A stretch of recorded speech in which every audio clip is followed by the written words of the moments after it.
Welcome to the Inspiration North podcast, inspiring stories from inspirational people and how they found their passion, their true north. I'm James Eves. And I'm Michelle Minikin, and this is the Inspiration North podcast.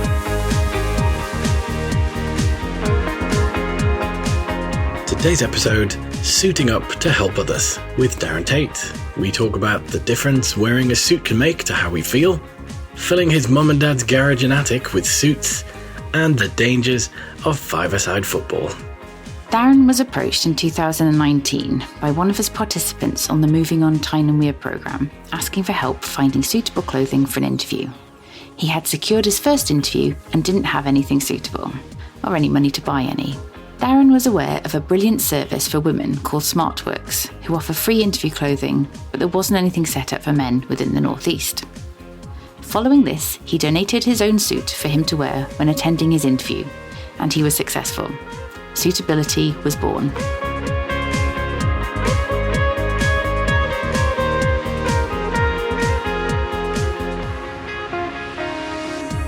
So good morning to you, Darren. We are really pleased actually to finally track you down. You were mentioning earlier that it was December 2019 when we first had a chat, when we could meet for coffees. So great to finally chat now for a podcast. How are you doing today? I'm really good, yes. No, I think, given that we're not sat in a lovely coffee house and drinking nice coffee, I think, but this is kind of the next best thing, I think. So Very nice. Thank you for giving me the opportunity again. Pleasure. So if we jump into the first question, when you were little, did you know what you wanted to be when you grew up? I think when I was little, so must have been a footballer. I was very kind of into sport, kind of every time school would finish, that would be it. I was quite fortunate to live right next to a football field, and you'd probably find me there every other day. Which was your team then? Your dream team to play for? Well, I need to be very careful. Controversial. So my brother and my mum are very big Sunderland fans. I'm kind of an Arsenal fan, or was when growing up. But then, but then I work in Newcastle, which kind of a lot of the things. So kind of I feel very much the black sheep of the kind of the family, kind of when especially kind of going into Newcastle. But kind of no kind of teams at the minute. Kind of I just enjoy probably watching it. If that's the safest answer, I guess. Safest answer. Neutral, don't you? Yeah. No, I want all the Northeast teams to win. Yeah. I had a season ticket for Sunderland before my little boy was born. So my family are. Yeah, my granddad used to play for Sunderland, so there's a sort of. I went to a school that was it was half and half Newcastle and Sunderland supporters. So I supported Everton when I was growing up because I liked them. It was Peter Reid and Gary Lineker, but I didn't like safer. It was safer. I didn't like you'd be called a Scouser, and then that would be it in terms of abuse. So it was, easy. It was much easier. Yeah, it was working in Middlesbrough. You got the most abuse. Yeah. So what about at school then? Were any kind of subjects that stuck out for you that you really enjoyed? I really enjoyed PE. Drama, that was another good one. I was quite fortunate to have, I guess my form tutor was my drama teacher, so we got on very well anyway. But then kind of PE, I think I'd always kind of just found things, I took them quite well, especially running, swimming, kind of the things that generally you could do outside of school, and kind of the team sports. I was drawn to, but yeah. And then what came next? I used to play, so I was quite fortunate. I kind of played for a local team, so every Sunday, and kind of seeing everybody kind of grown taller, but then not necessarily. So my position was left back, so defence. But bear in mind, I was a right footer and not necessarily the tallest. But I think my mum would describe as, kind of giving as good as I got. Beginning out, the harder they fall. Yeah. I think I played up until kind of 18. So it was that the next level was pub team. But, kind of just seeing the men that would, kind of, that would be the oppositions. It was just kind of that level of, right, I think I've probably made it to the level I can get to and just enjoy watching it. And then I went to, kind of from there, I went to coaching it. So that was, I guess, the transition of going from something you enjoyed and something you can kind of still have that interaction with and kind of being on that kind of direction. So is that something you still do, coaching? Or so I went to university, did kind of a sport and exercise degree alongside, I worked in a leisure centre, but kind of half the time I would do kind of football coaching and bit on the side. But kind of, I don't really kind of, apart from running now, that's kind of the only sport I kind of, I tend to do. So I think, it's kind of, I think, I used to do, bits of five-a-side and things with friends and, but other than that, kind of, the sports or the football side is, I think, more when you get to a certain age and you think, well, actually, it's, kind of, if I get injured or, will work really, understand if I, is to come back with, kind of, I broke my arm, broke my leg, my wrist, my toes, my nose, there was, kind of, but then when you start, I think when you're an adult, it's that kind of level of, I don't think, kind of my boss would really appreciate me ringing up and saying, kind of broke my leg in a five-a-side game or something. So, but yeah, that was quickly, I wouldn't say I was injury prone, but I did. Keep as good as you got, yeah.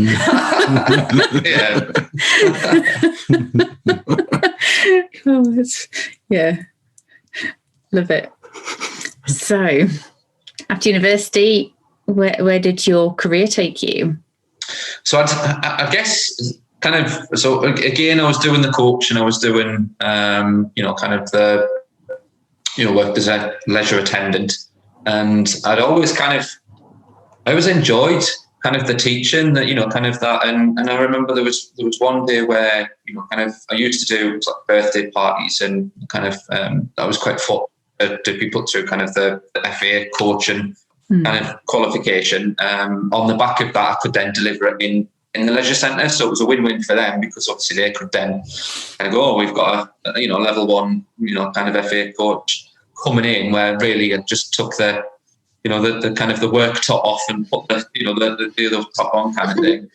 And I think it was one day when I look back and it was a kind of a little kind of kids party, but there was a couple of little ones that kind of either had a disability or they couldn't necessarily join in, and I kind of went to my management and said, well, why isn't anybody doing anything, kind of that level of, not necessarily support, but it was that kind of, I think when, someone says, oh, someone can't do that, I always used to kind of challenge it and kind of go, well, why couldn't they do that? Or why, kind of, and started adapting, I guess, the bits of, the coaching and making it so it was more accessible for everybody. And then kind of, just one day kind of thought, well, kind of, I really enjoy that kind of the support work in nature, kind of that level. And my parents are both, kind of mum's a nurse, dad was a kind of a support worker as well. And it was kind of that, transition of looking at, kind of, oh, well, I'll open the door to kind of, become a kind of support worker. So that's what I did. I almost dipped the toe in for a year with, kind of a young guy who lived locally. We would just kind of go out and do, kind of almost give his mum a little bit of respite, but, kind of, so that I guess that level of empathy and that level of kind of nature was always there. It was just kind of this progression of wanting to help people in different ways. And then went from there to a gentleman with similar age, with a brain injury, and was told, kind of generally a lifespan of a support worker is about 3 years.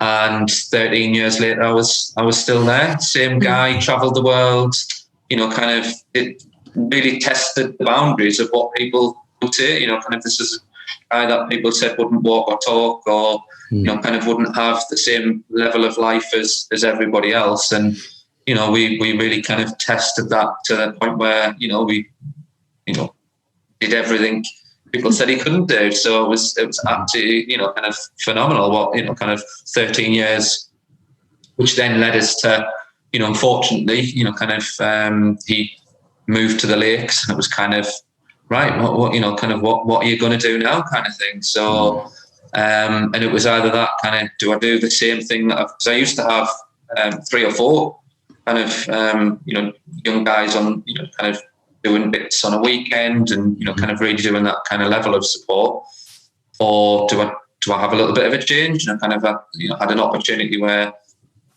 it was kind of that, I kind of look at different aspects of support, but in a different way, and kind of, which is where, kind of the charity that I currently work for kind of opened up and, kind of went for it.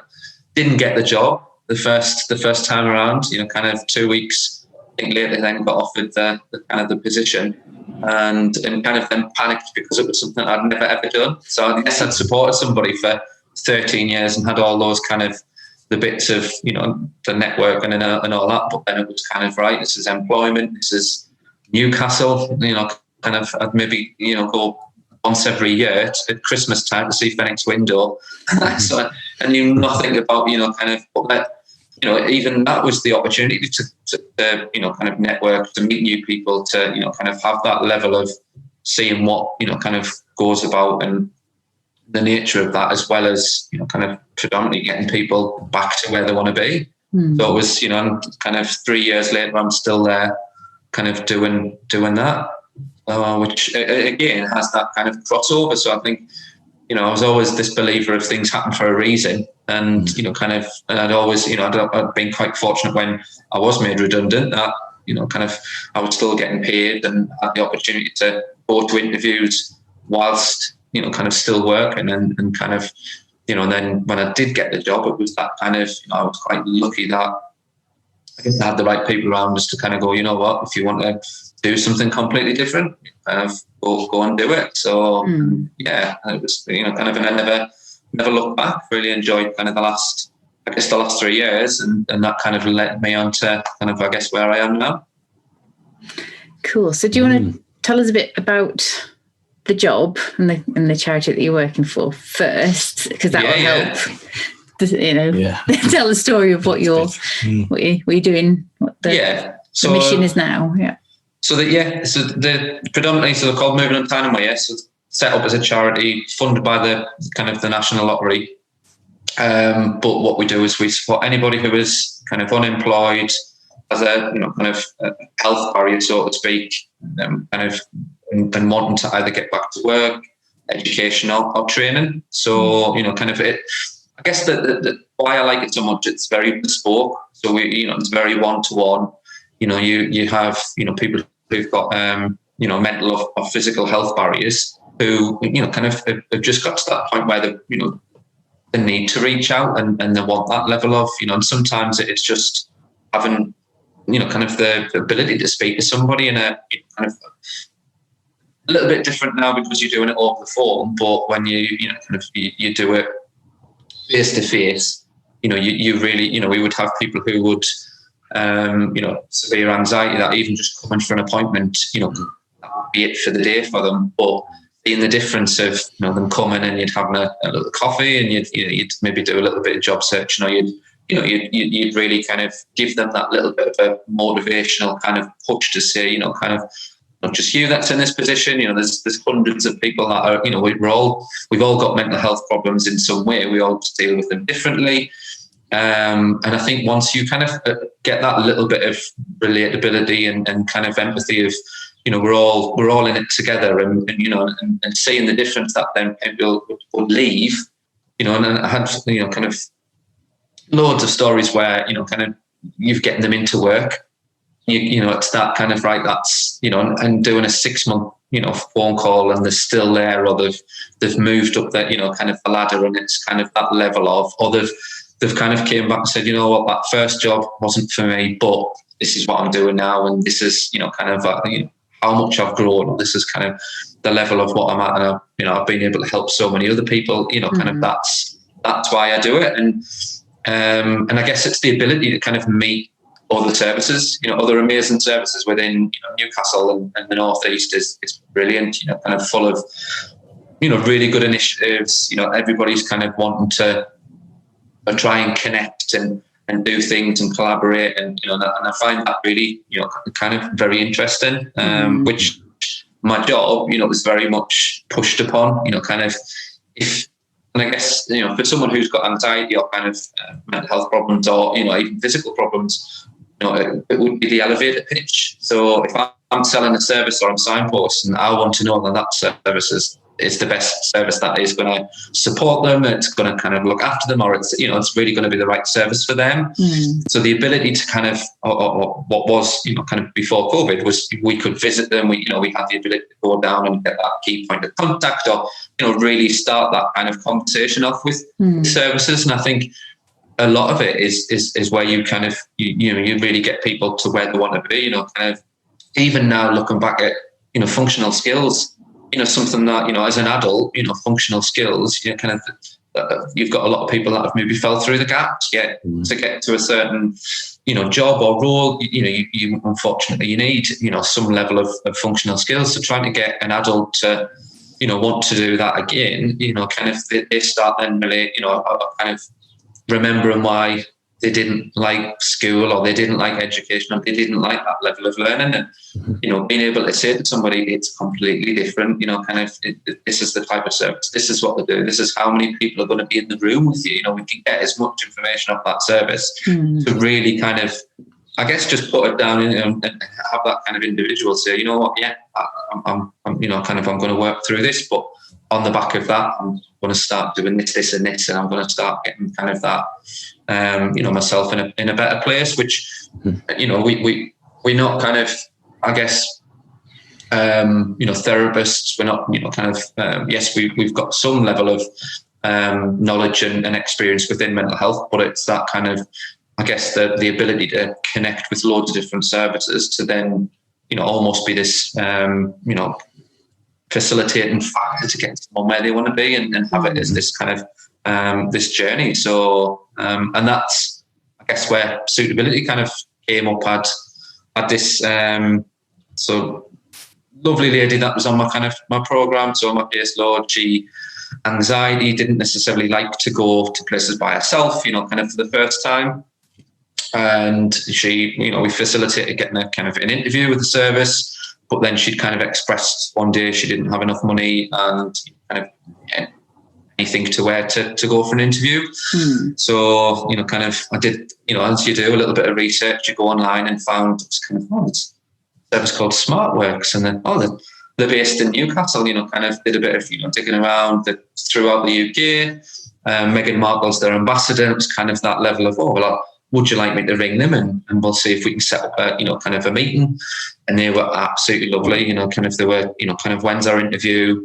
Kind of, can she come down? And she was kind of, well, I don't necessarily want to go by myself, come along with her. So, that kind of, I had the, the experience, I guess, firsthand of what a service like that, kind of, I couldn't, believe that top three, and she couldn't believe that. And just seeing the difference of, kind of, somebody reaching out to her and somebody saying, kind of, this is what we've got, and try, seeing the difference of even it was a lovely dress she had on, and she absolutely kind of, went away from there, kind of $1 million, went to the interview and got the job, and they were, kind of, it was, kind of amazing. And I was very surprised that there then wasn't anything for men, which, kind of, did again, I think a few people have tried, but it was that, kind of how you facilitate something, how you, kind of, you start off and then keep it going, I guess.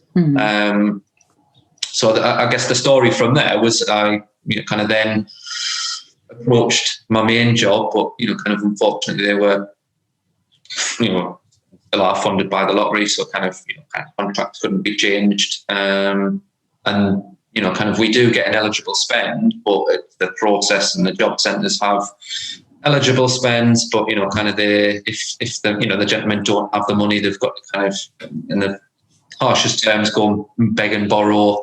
And as a man, it's not necessarily that it's the process, I guess, which is where you would get a lot of gentlemen going for kind of interviewed in kind of old t-shirts or shirts that wouldn't necessarily fit, and not necessarily even kind of the look. It's that feel of being confident, and you've already done the hard bit of getting the interview, and especially in a kind of a world where Indeed is fully saturated, and people can just upload, and even now, so with COVID, is that level of kind of unemployment. The North East always have the highest unemployment level, but it's that level of kind of wanting to do something that supports others. So it had the idea, and kind of one day had just a young guy on my caseload again.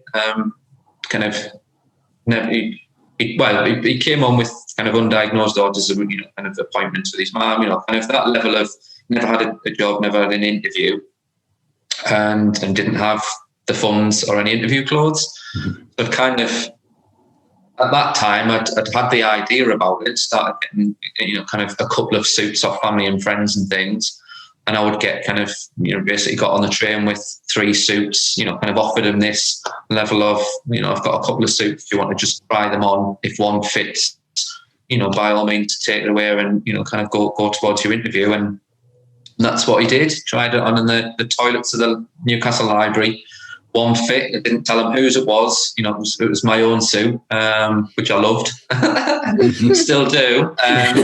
But, it was that level of, seeing the difference. And his mum, kind of was, I can't believe this, this is amazing. And we managed to, kind of, we facilitated getting him to the interview. It was literally, we kind of supported him, and he was successful, kind of from there. 4 days later, he re-donated the suit back, which for me was ideal.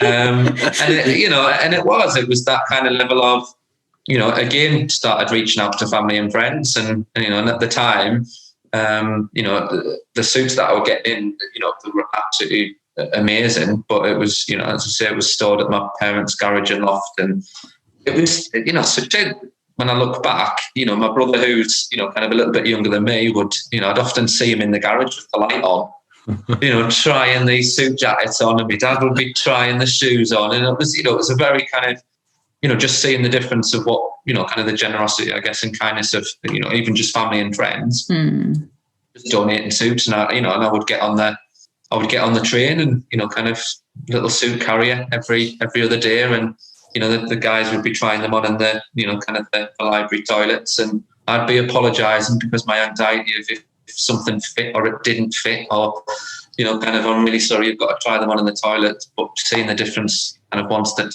have the suit on was unbelievable. And that's where we are now. There's such a feeling, isn't there, like you say, of if you've done the hard bit of getting the interview, to actually go in, look in and feeling the part and standing that little bit taller and coming across in a more confident way in the interview. I think it's brilliant. But I mean, even myself, kind of when I look back, even the job that I work for now, kind of when I'd gone to the interview, I took a little briefcase, and there was nothing in it. Yes. But and it was because that made me feel, the only times I would wear a suit, either weddings or funerals or kind of, and just putting that suit on, I kind of wanted it to last, because I thought, I went and sat in Starbucks in Newcastle, I had nowhere else to be and nothing else to do once that interview was done. But I felt, kind of completely, different, and even just giving somebody that opportunity was, kind of for me was that level of right, well, that's why I'm doing it, and I never wanted to have that charity feel, kind of, I never, that's why, kind of even kind of last year and people say, well, why aren't you selling these suits? And it's kind of, that's not what I want to do. Kind of that's not the, premise of why I'm setting this up. It's giving somebody the access, that wouldn't necessarily kind of reach out, and even having that level of, I guess, kind of people from all, walks of life, people who've been made redundant, or people who've, literally just, put on weight through COVID, but, kind of can't go out and buy a suit, or, it was not judging people, if that makes any sense. Kind of, I've had people where they've donated their wedding suits in, because kind of they just don't fit anymore, but then they've getting a brand new suit on the back of it, and but then seeing the difference of what that does to them and them going forwards is massive. So it's almost like an untapped treasure. If you think of across the region and beyond, in these wardrobes, there'll be all these suits that none of us can fit into as men. and but it's value that's there. Yeah, and for someone else. I think. So the beginning of last year was when so January last year was when I thought, right, I'm going to try and do this, kind of around a full-time job, 2 kids, kind of, as you do. Yeah. But I guess the nature of my day job meant all of the networks of, I was linked in with the job centres, all of the connections I was making, and Suitability had always been this separate entity. Nobody really knew who or what it was, or, kind of where it was going, which was brilliant, because it meant I could keep my day job completely separate. And I'm very much where I'm the type of person, even my day job, I want to, I really want to help people, whatever they kind of come with. And I think, from last year was that level of, anybody that came in, it was, kind of, how can I support you? Kind of, I was looking at, kind of loads of different things I wanted to do with it. Even I think when we met, it was kind of, I think when we chatted a bit earlier, was I always just wanted to be this, kind of very visual thing. I wanted premises. I wanted, kind of everything that all the other services had. But how do you then do that around a full-time job? So it was kind of, I think January, February last year was kind of that little, kind of not false sense of, right, well, kind of there's a women's service, there should be a men's one, and kind of you'll want people to kind of invest in it and get involved, but not having that almost structure in place of having that link, or those people kind of seeing this, kind of, because everybody that, I've kind of chatted to and I've been involved with think it's brilliant, love the, kind of love the idea of it, but it's how sustainable is that going to be? Because that's why there wasn't any other men's services, if that makes sense. So it's kind of, and I think, kind of, I never wanted to step on the job centres towards, or, even services like who I work for, we all get little pots of money to spend, but it's that kind of, the service that I wanted to kind of say as well, I'm not charging anybody, I want to give it this completely bespoke. Men would come in, they'd have a consultation. I was looking at free haircuts for, barbers, and, it would be getting, kind of whatever that gentleman would need, signpost and support. And then obviously, COVID hit, which, kind of, I think when we were chatting earlier was, kind of, for me, it was, I was quite fortunate. I didn't have premises. I didn't have staff to pay. I didn't have all those kind of worries and things. And, my day job completely changed. Nobody was going out looking for work, but it was very much mental health was this, kind of massive thing. So, I was ringing, I had a caseload of 40 people, and those 40 people were probably, kind of, 70% of them all had kind of mental health issues. So I was bringing, people up, and I think, even, for ourselves, it was, I needed something or an outlet for my own personal thing, kind of, I'd had all this traction, I guess, suitability of, right, kind of, this is what I'm doing. And I started getting donations in, and this is brilliant. I'm connecting with people. I'm getting on the train, and I've got suit carrier, and I've got this visual thing now. And then it was kind of, right, nobody is going looking for work, and no one's getting interviews. So it's kind of, right, well, is that going to be the end of, kind of something that, it's not meant to be. And, obviously things like the virus and, unfortunately, kind of everything else going on, people actually, kind of losing jobs and being made redundant and whatnot. So, kind of, when I look back, I was, quite I guess, kind of not a bad time, because I thought, right, well, how can I, do something that's going to support me on, kind of weekends when I have the boys, or I've got that little bit of downtime that I would normally have been picking up suits or doing things.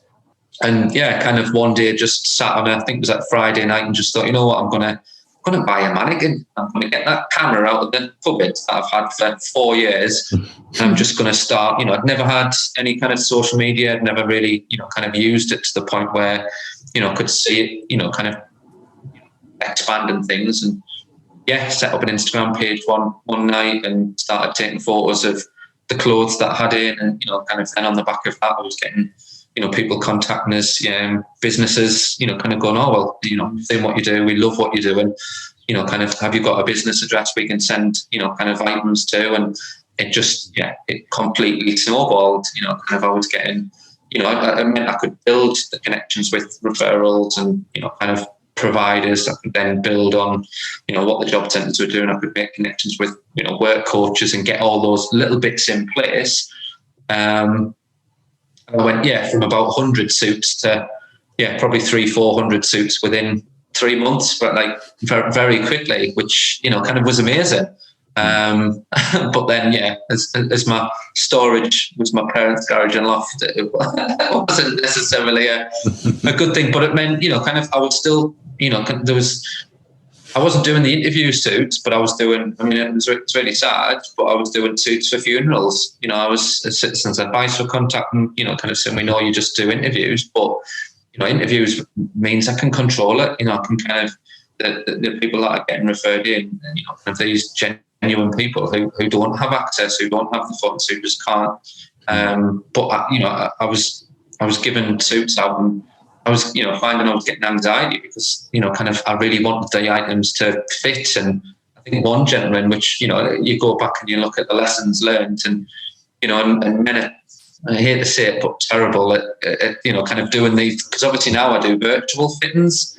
So I'll ask the gentleman, kind of what colour suits are you wanting, kind of what's your sizes. And the first gentleman was like, oh, I don't know. I'll just go and try one on in a shop, and it's kind of no, all shops are shut. Like you can't go anywhere. And I think he was like a pallbearer. It was his, unfortunately, it was his dad that passed away through COVID, and and it was, I really wanted, kind of this suit to kind of, this pristine thing that really, kind of give him this, the confidence again. And I remember dropping the suit off on the Saturday morning, because again, I was still doing it around full-time work. And he told us he was, kind of a medium-sized, kind of shirt. And so, kind of dropped the suit off and, and drove home. And, halfway home, I got the text saying, I'm really sorry, but the shirt doesn't fit. So it was a case of, right, funeral's Monday, or Saturday. So, in the end, it was literally three suits, 3 shirts in the car, and drove all the way back up, kind of, and just literally just give him the 3, whichever fits, kind of, by all means, kind of use. And then about a week later, he'd, contacted us to say, kind of,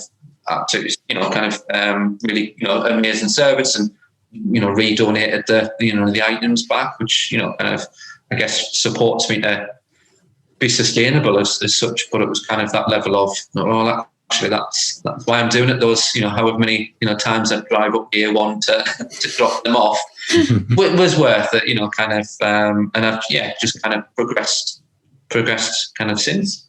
For those that are listening, are there any areas that help would be of value, or for going forwards as we kind of open up again? What's most important, do you think? So, I think, so a lot of it was, I would always want premises. I think, kind of that was, the men coming in and, having that kind of level of choosing something off a rack, and, and having, kind of dependent on what personalities people have as well. I've got the clothing that I've got donated in, absolutely, kind of out of this world, kind of really, really good quality clothes, but you can't necessarily show that, especially when you're doing a virtual. It's very much, kind of last week I'd give the opportunity to sit the gentleman, kind of what colour, any preference have you got? And I don't really know. I've never wore a suit before, and it's kind of, but I suppose on the back of that, I get the beauty of, going away and looking for, kind of these amazing, if they're looking for tweed, they can have a tweed suit. If you just want a plain black one, there's that level of, so I think when I first started, kind of last year, I was quite fortunate. I did a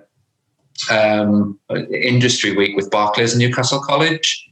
So, kind of pitched the idea to 75 business students through Newcastle College. This was last February, to look at, one was funding. So, kind of if you have a business idea, problem, and they would have a week to try and solve it. And I was very much, I'm looking for premises. I need premises. It's got to be premises, kind of not realising that the whole world would completely change the following month. So I guess having that adaptability of then kind of going, right, what is it that I need? What is it that, kind of, and, the donations, kind of, they're coming in every day, kind of often I'll get a message off my dad saying, kind of 4 more boxes have turned up and this has turned up and, my friends are donating in and, kind of, and it's absolutely amazing, kind of the generosity, kindness and things. And, the aim is to scale up at some point and do, kind of regions, Teesside, Sunderland, Newcastle and Northumberland, which is where obviously premises or kind of a whole point. But now I'm at that level of, I guess when things do open up, I'm looking at businesses, rather than, kind of, last year I had a few businesses where they, kind of they want to do a bit of social good and, kind of that have, kind of dependent on the level of the business or the size of the business, kind of doing a quick, whip round the kind of, the gentleman wouldn't necessarily, which is what I'd say all the time is, kind of a lot of the donations or the messages I'll get from women where they'll say, my husband needs this layer out, and it's, and I had one gentleman where, kind of his partner didn't even, it was his best suit, or and it was this wild shirt that kind of he's had, and she didn't tell him she'd donated it, and it was in a black bag. So obviously I'm putting it in the boot, and he's, is that my shirt? And it was kind of that level of it's going somewhere to do some good. So I guess I think the level of the opportunities are kind of completely open. Kind of I'm always open to I'm doing quite a lot of different campaigns. Kind of with Samaritans, with veteran services, kind of, I guess having that adaptability of, people and services wanting to do things. I've got people where they're going out the way to get donations from family and friends, and, kind of they're collecting them, and then, kind of I'll then go along and get, kind of almost the final thing. And I also started doing bits for other services, because obviously ultimately I'm getting forwards that I'm not necessarily going to be, kind of going out, but kind of, last week, I was able to donate clothes to, kind of a homeless service.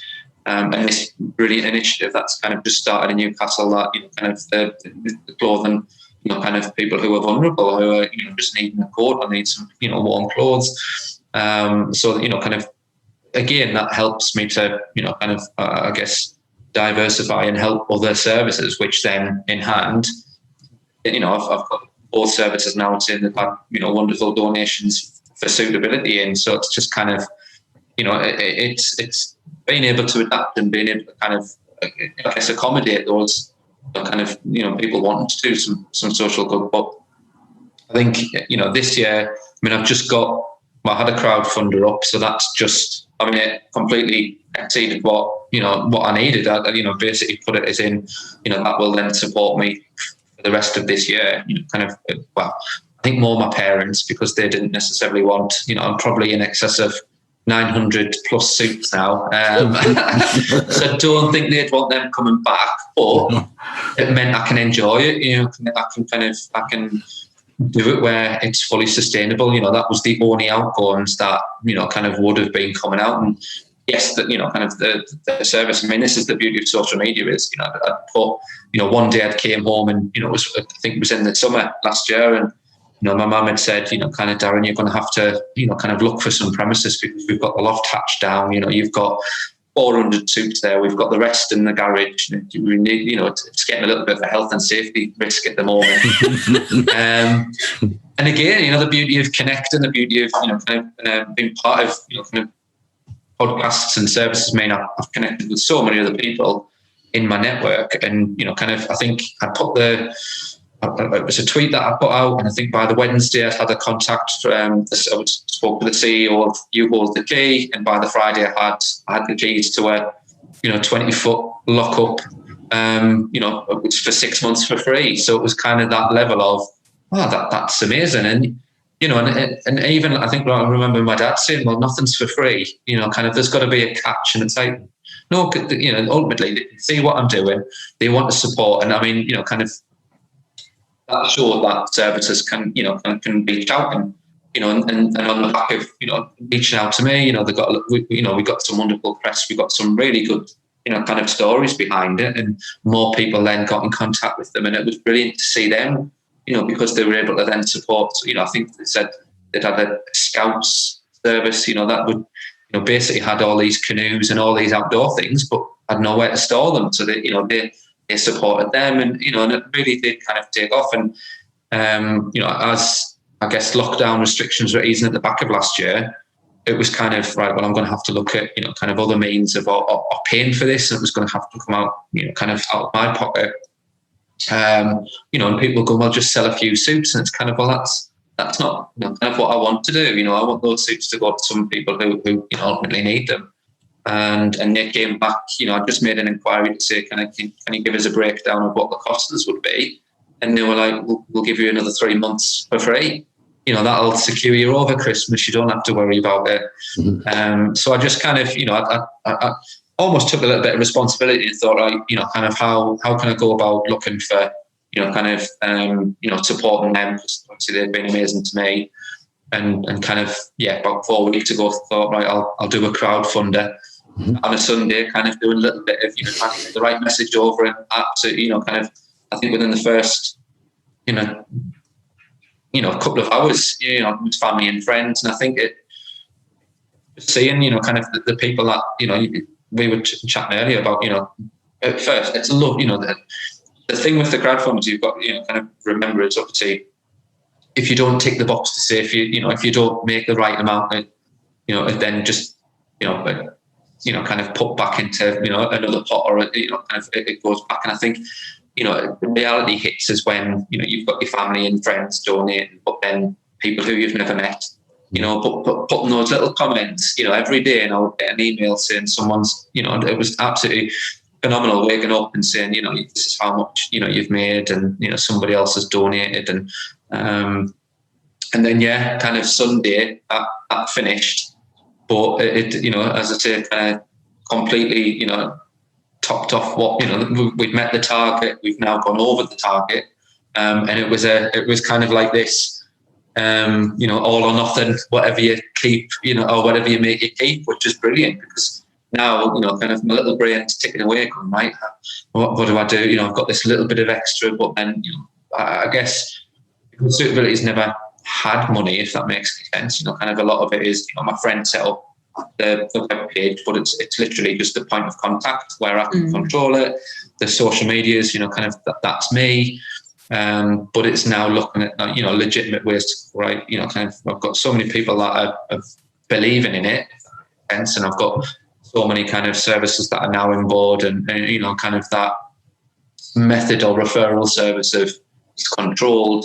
It's that, right, you know, kind of now I can look at, you know, whatever I guess the current climate is, or whatever happens, I can still do that, which is where, you know, kind of I almost adapted the ways of, you know, the virtual fitting, doing that over the phone, and then, you know, literally the gentlemen get, you know, suits, you know, in a lovely suit bag, you know, popped off at the door, which, you know, kind of, you know, I think even doing that, you know, kind of turning up and, you know, kind of and getting a message back from them saying everything fits, is that, oh, right, I can relax now. It's another one ticked off, because it is, you know, I think, you know, and kind of a lot of it is seeing the difference of what people, you know, kind of, you know, the wonderful people that are donating the businesses. You know, I've got a Northeast, you know, kind of suit retailer, Simon Whittaker, he does Masters Ebon-Air. He donated, you know, kind of some really like unbelievable suits in, and, you know, and getting the feedback from a gentleman who, you know, kind of unfortunately,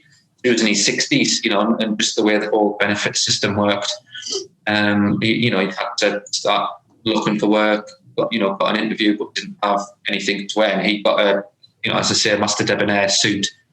And, he literally, it was like, kind of what my interview was like. He explained he'd gone to the interview, went really well, went out for lunch, didn't want to go home, or, down the quayside, felt, $1 million, and kind of he messaged to say, do you mind if I keep it? Kind of, that's what makes, if you need it for work, or if you, by all means, because I think everybody should have, at least one good suit. And, kind of if I can kind of provide that, then, from the services, which, kind of is brilliant. And I think someone had quotes to say, kind of it's the, the ultimate kind of blagger. So, kind of because I'll get things in for free, but I'm also giving them out for free. It's kind of that, but the level of stuff I'm getting is unbelievable. So.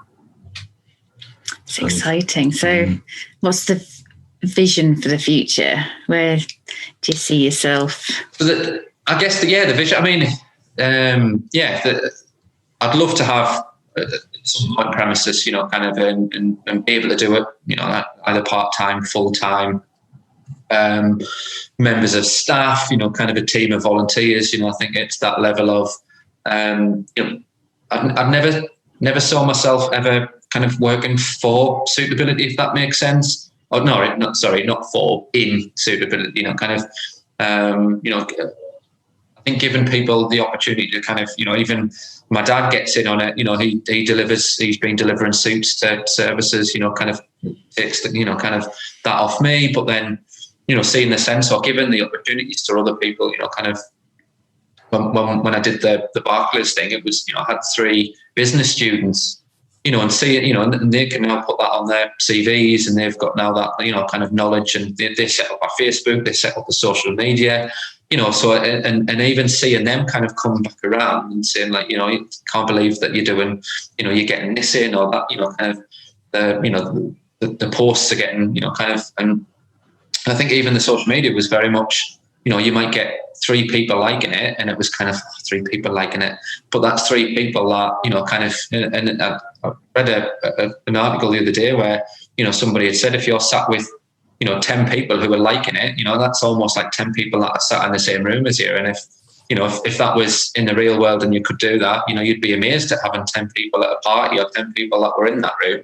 And I think that was that kind of level of, well, even if I get 3 people that just like my post, it's 3 people that are still kind of, behind it and seeing that.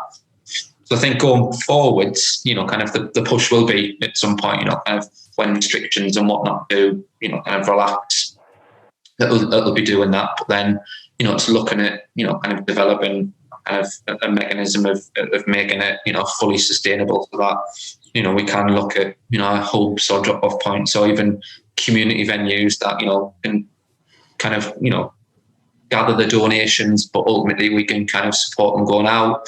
So there's, it's quite kind of exciting to do that. And it'll be looking at, once the recovery and the, kind of, almost the grants change, it's looking at, kind of, what eligibility you need, and, having that little bit of a kickstart to kind of go, right, kind of, I can jump on the back of that and, kind of doing that. Because I love my job, but, kind of, funding, well, the funding is meant to be ending this year.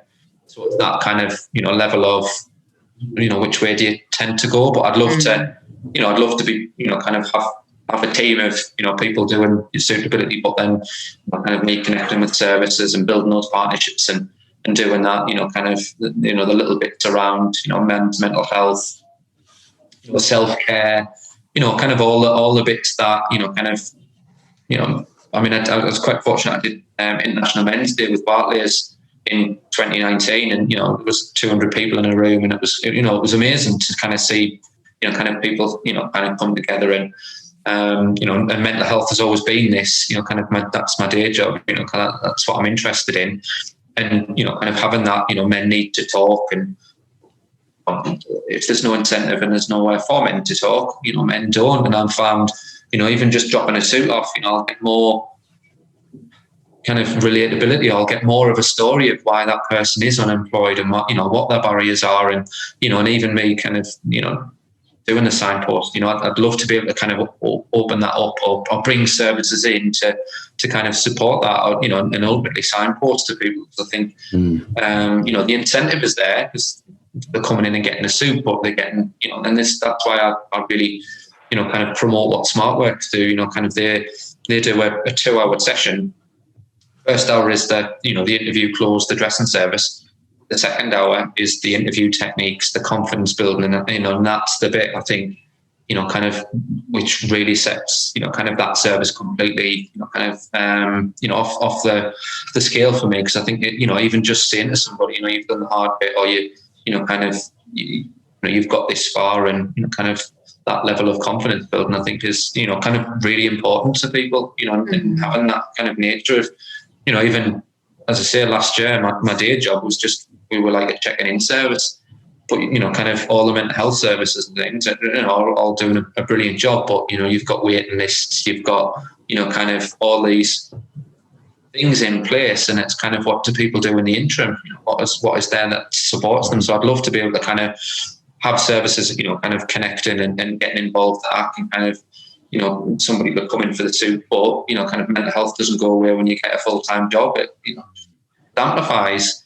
So it's having those kind of mechanisms in place that I think, that's the bits, that's kind of the level of, the connections that's where I've seen myself kind of going, whilst having this little, kind of team around, going out and, kind of collecting suits and going out and giving them out, and, kind of people doing a website and people having a bit more of that, a bit more of a marketing campaign and jumping on kind of, all these little bits. So I think, it's kind of going really well. Awesome. So we're going to move to our quick fire round now. And James is going to take it away with question number 1. So which terrible movie do you love? Terrible movie. I mean, so seeing as we've just had Christmas, and I mean, some people might like, but so I've got 2 little ones. So I've got a 7-year-old and a 3-year-old. And I will literally play the Muppets Christmas Carol to the point where they're absolutely one of my favourites too. But they think, I mean, kind of, they're not on the same level at the moment, but I'll get them there with it, kind of. Yeah, I torment my little boy with Jurassic Park. Right. Yeah. He's 11. It's okay. It's not going to be too terrifying. Okay, so question number 2. What or who inspires you to be a better person? Well, I think the inspiration is kind of just the generosity and, kind of the kindness of people, kind of, the connections and, kind of the donations of someone that you've never, ever met, kind of they're very inspirational. And I think, just listening to people's stories of, kind of why they're donating or where, where they're wanting to kind of see the, the kind of items go. I think I don't necessarily have, kind of a person, I guess. I love, kind of, when people kind of, promote themselves in a way that can kind of, support others and kind of that level of or nature of services. I used to kind of, even on the back of, kind of just people engaging, people, kind of wanting to kind of open up, I think it is quite a nice thing. That's good. Makes sense. What is your ultimate sandwich? Ultimate sandwich. Being kind of quite like a bacon bagel, a little bit of cheese, a little bit of kind of like a Tabasco chili sauce. That's quite a good one recently. Sounds good. Excellent choice. Sweet, salty and spicy. Good combo. And if we could pull up in the DeLorean outside your house, fling you in it and not break the space-time continuum by getting you to go and have a cup of tea or a pint of beer, wherever your tipple is, with your 18-year-old self, what advice would you give you? I guess, so like be resilient, like enjoy it, you know, kind of, I think a lot of it was, you know, kind of this worry of, well, not worry, but the pressure that I would probably put on myself, you know, especially when you're just one person, it's, you know, it's quite kind of, can be quite difficult. But I think, you know, kind of enjoying what you do, you know, kind of, you know, I'm fully immersified in what I'm doing, you know, kind of, you know, my little ones will be going to school in tailor-made suits, you know, kind of, because that's I enjoy doing, you know, I enjoy, I'm quite lucky. I do enjoy suits and nice clothing. But yeah, kind of, you know, just, you know, be resilient and kind of enjoy the whole kind of process, because I think, you know, you never know, you know, even putting a post out on social media, or you never know kind of what items you're going to get in from who. It's, you know, it's quite, you know, kind of an exciting kind of thing. And I think even last year, you know, kind of with the current climate and things, you know, going from, you know, kind of one suit to now, you know, kind of in excess of however many, it's, you know, it's quite a, you know, kind of a good story, and reflecting, I think sometimes, you know, kind of reflecting on, you know, kind of how far you've came and kind of, and, you know, kind of doing that, it's a big thing. So for our listeners, if you would like to follow Darren and the great work of Suitability, best place is Twitter, and the Twitter handle is @suit_ability. And well, we've really enjoyed chatting, hearing more about the sort of discovery of this niche and all the great things that are happening with that. And we wish you the very best with the year ahead. So thanks for joining us. It's been great. Thank you. Well, thank you. Thanks everyone for listening. Check out all the show notes at inspirationnorth.com. Join us again for the next episode, when we'll be chatting to another inspirational person. If you like this, subscribe and tell your friends. If you didn't like this, subscribe anyway and tell everybody.